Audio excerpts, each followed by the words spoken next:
AFC Asian cup বাছাইয়ের নিয়ম রক্ষার ম্যাচে ভারতের বিপক্ষে দারুণ এক জয় ছিনিয়ে আনল বাংলাদেশ। মোরসালিনের একমাত্র গোলে ২২ বছর পর ভারতকে হারালো বেঙ্গল টাইগার্সরা।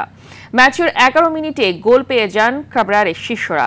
এরপর রক্ষণ ও মাঝ মাঠের দখল নিজেদের করে নিয়ে শেষ পর্যন্ত লিড ধরে রেখেই নির্ধারিত সময় শেষ করেন জামাল হামজারা। এ জয়ে ৫ ম্যাচে ৫ পয়েন্ট নিয়ে টেবিলের ৩ নম্বরে লাল সবুজের দল। বিস্তারিত মাহফুজুল ইসলামের রিপোর্টে।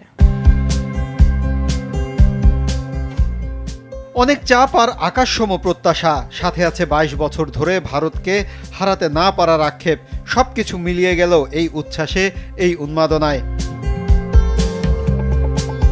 কাবরেরার জন্য বিশাল চাপের একটা সন্ধ্যা। যোগ বিয়োগের নানান সমীকরণ মিলিয়ে তার কৌশলে ৪-৩-৩ ফরমেশন, যেখানে মোরসালিন, ফাহিম ও রাকিবে ভরসা রেখেছেন হাবিয়ের।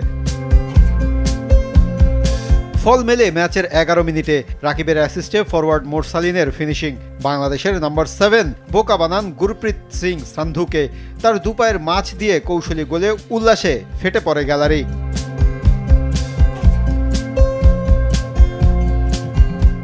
প্রথমার্ধে দুবার গোলের সুযোগ তৈরি করে ভারত, বাধা পড়ে বাংলাদেশের রক্ষণে। ১-০ গোলের লিড নিয়ে বিরতিতে যায় বাংলাদেশ। দ্বিতীয়ার্ধের কৌশলে কিছুটা পরিবর্তন এনে মাঝ মাঠ থেকে প্রতিপক্ষের সীমানায় আক্রমণের কৌশল সাজায় বাংলাদেশ। মূল ভূমিকায় হামজা ও সমিত।